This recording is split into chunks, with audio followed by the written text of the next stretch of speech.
I always looked forward to hitting the road with my son Tom. It was just the two of us, rolling down the highway and making memories. But this time was different. We were driving through West Virginia on our way to visit some family, and everything that could go wrong was going wrong. The AC in the car had died, leaving us to stew in the sticky August heat. Tom, who's 9, was getting fidgety, and I wasn't in the mood to play car games.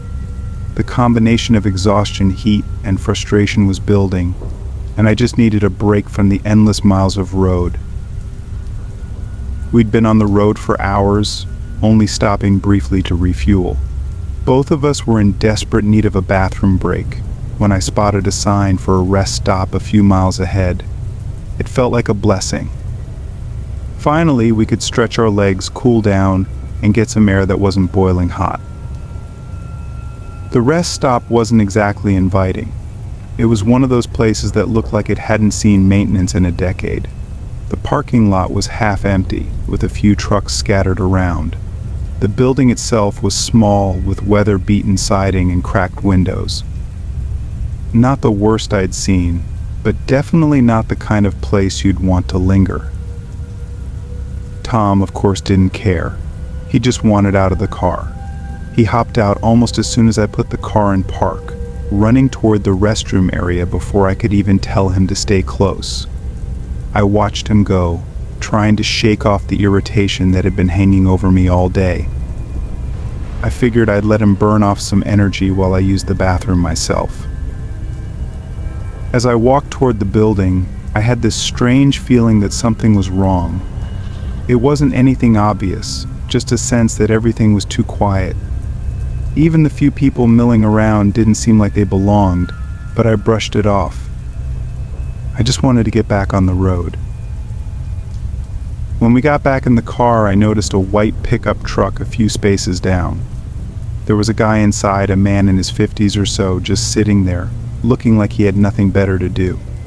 His eyes followed us as we backed out of the spot, but I didn't think much of it. People stare. It's what they do. We got back on the highway, and things seemed to settle down. Tom was finally quiet, staring out the window, and I started to feel a little better. With the windows rolled down, the wind wasn't as good as AC, but it was something. I started thinking about what we'd do once we got to our destination, maybe grab some dinner and relax for the evening. The rest stop was already fading from my mind. But about 10 minutes down the road, I saw that same white pickup truck in my rearview mirror.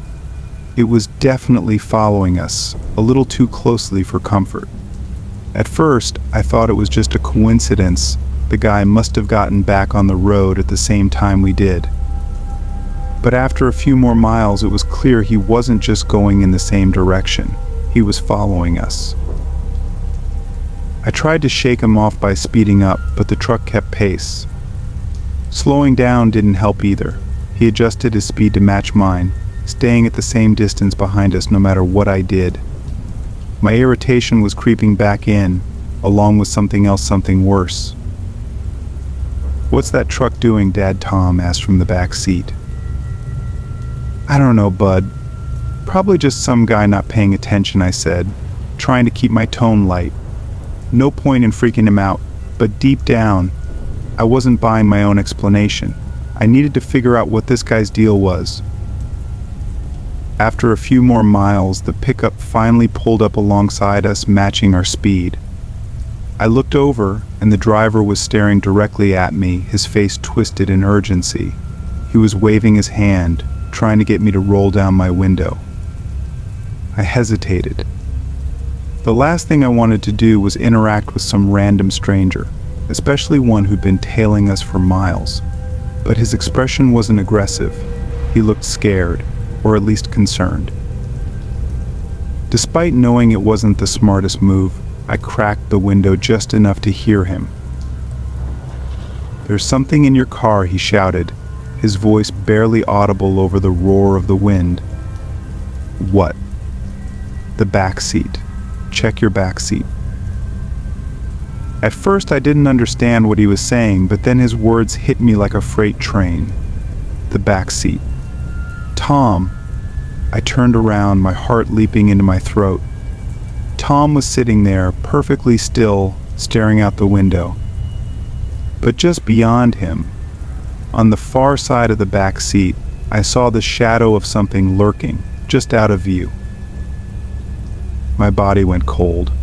I hit the brakes, swerving onto the shoulder as quickly as I could. The pickup truck followed, pulling off the road behind me. I threw the car into park, my hands shaking as I unbuckled my seatbelt and turned fully around to face the back seat. Before I could say anything, the back door flung open and a figure bolted out of the car.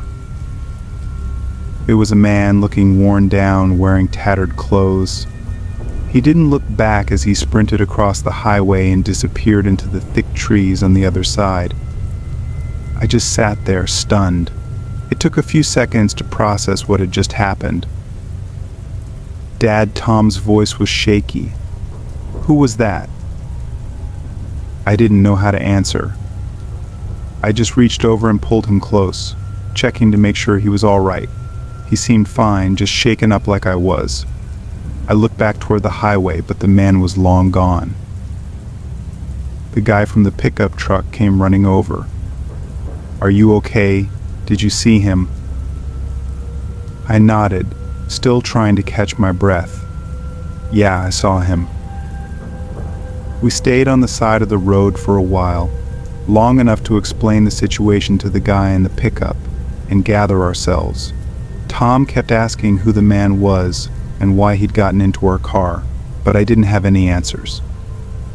All I knew was that somewhere between the rest stop and the highway, a complete stranger had climbed into the back seat of our car, hiding under our backpacks and coats, and he stayed there for miles without us knowing.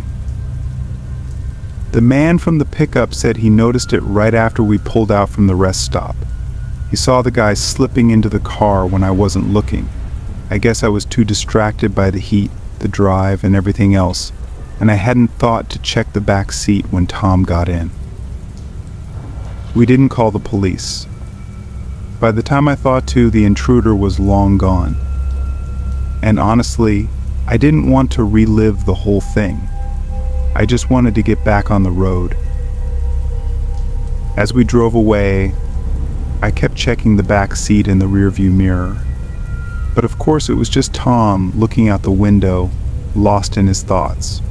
Neither of us talked much for the rest of the trip. There wasn't much to say. Every time I think back on that drive, I still wonder who that guy was and what he intended to do. All I know is that we got lucky that the guy in the pickup saw him, and lucky that we didn't find out the hard way what he was capable of.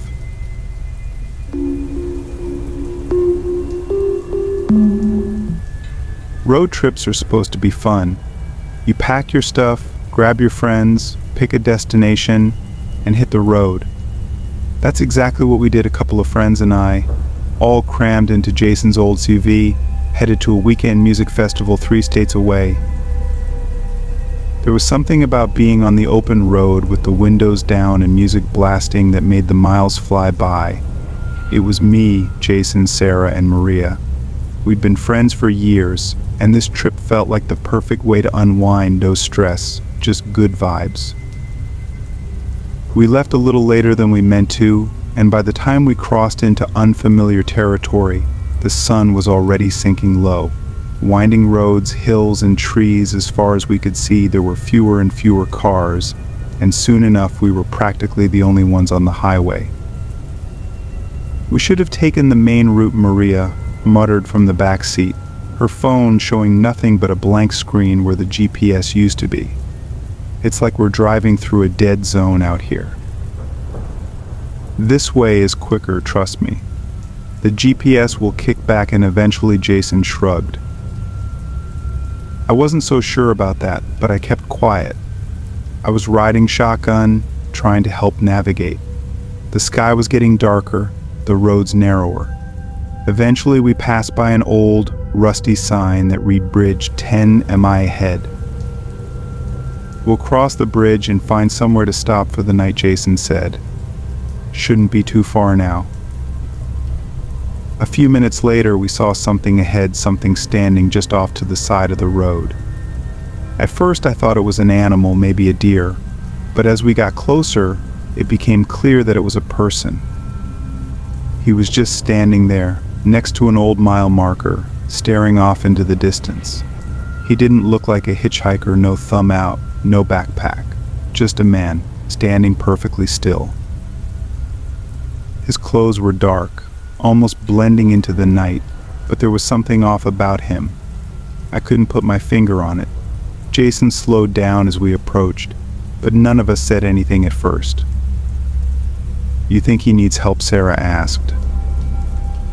"We're not stopping," Maria said quickly from the back. "I don't care if he's broken down or whatever, no way." Jason kept driving, his eyes flicking to the man as we passed. There was something strange about the way the guy was standing, like he wasn't really aware of the car or us at all. He didn't turn to look at us as we passed. He just stood there, staring into the woods. It wasn't until we were a mile or two further down the road that anyone spoke again. "That was weird," Jason muttered. "Did you see his face?" "No," I said. He didn't look at us. I swear Maria chimed in. His eyes were open, but he wasn't blinking, just staring like a statue or something. "Maybe he's waiting for someone," Sarah offered, though she didn't sound convinced. "Let's just get across this bridge," I said, trying to push the weirdness of it out of my head. I'm not loving this detour. The further we drove, the more isolated the road felt. There were no street lights, no signs of life, just trees and road. Every now and then, I thought I saw shadows moving in the woods, but I chalked it up to the flickering headlights in my tired eyes. After what felt like forever, we finally reached the bridge. It was old, rusted steel beams, narrow and barely wide enough for 2 cars. Below, a slow-moving river snaked through the valley. It was the kind of place that would be beautiful during the day, but was downright eerie at night. Jason slowed the car down as we crossed, the tires making an unsettling clunking noise on the metal. Halfway across, Maria gasped. "Oh my God, no way." I followed her gaze, and my stomach tightened. There, standing on the other side of the bridge, was the same man we had passed earlier. It didn't make any sense. He couldn't have gotten here before us. We hadn't seen any cars, any turnoffs, nothing. He was just there, standing as still as before, his eyes locked on the car now, watching as we approached. "What the hell?" Jason muttered. "Turn around," Sarah whispered. "We should turn around." But there was no way to turn around on that bridge without backing up, and the last thing any of us wanted was to be stuck there. We had no choice but to drive past him again. Jason pressed the gas, speeding up just a little as we passed the man. This time, his head turned slowly to follow us, his eyes never blinking, never leaving the car as we drove by. I caught a glimpse of his face, a blank, a motionless stare. His skin was pale and stretched tight over his features, like he hadn't eaten in weeks. "He's not right," Maria muttered. "There's something wrong with him." No one disagreed. We were all on edge now. Jason kept looking at the rearview mirror, but the man didn't follow us. Still, the tension in the car was thick, and no one dared to break the silence. About 10 minutes later, we saw lights in the distance, what looked like a small gas station or rest stop. Relief washed over me. Finally, we could stop, regroup, figure out where we were, and maybe get a signal again. Jason pulled into the parking lot, and we all piled out of the car, stretching our legs and trying to shake off the weirdness from earlier. The gas station was old, with flickering neon lights and a single attendant inside who barely looked up when we walked in.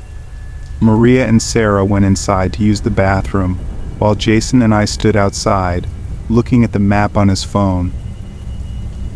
"I think we'll see that guy again," Jason asked, half joking. "I hope not. This road's got some serious bad vibes." As we stood there, I looked around the parking lot. There were a couple of other cars parked by the pumps, but something felt off again. The night was quiet, the air still. Then I saw movement near the tree line, just beyond the edge of the lot. It was the man, standing just at the edge of the light, barely visible through the shadows. "Jason," I said, "he's here." Jason followed my gaze, and his face paled. The man was just standing there watching us, his figure barely visible in the darkness. "We're leaving," Jason said, not wasting a second. He turned and headed for the car, motioning for the others to hurry up. We jumped back into the SUV, and Jason revved the engine, peeling out of the parking lot without looking back.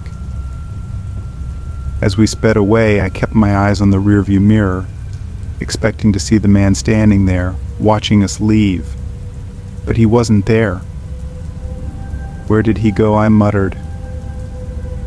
"What do you mean?" Sarah asked, looking at me. And the guy. He was standing by the trees. "He's gone." Jason didn't say anything, just pressed harder on the gas, and we sped down the empty road. The atmosphere in the car was thick with tension, and no one spoke for a long while. We drove for what felt like hours, trying to put as much distance as possible between us and that man. The road twisted and turned, but no matter how far we went, we never saw another town, another gas station, or even a sign, just endless darkness, endless road. At some point, Maria asked, "Are we lost?" Jason shook his head. "No, we're on the same road." But it didn't feel like the same road anymore. It felt like we were stuck in some endless loop, driving through the same stretch of highway over and over again, with no way out. Then, up ahead, I saw it again, the bridge. We'd circled back, somehow. Jason didn't say a word. He just put the car in reverse and tried to back up slowly. None of us spoke. We were all locked on the figure standing at the entrance of the bridge. It was like we were trapped, unable to move forward. And then, something unexpected happened. A flicker of headlights appeared in the distance behind us.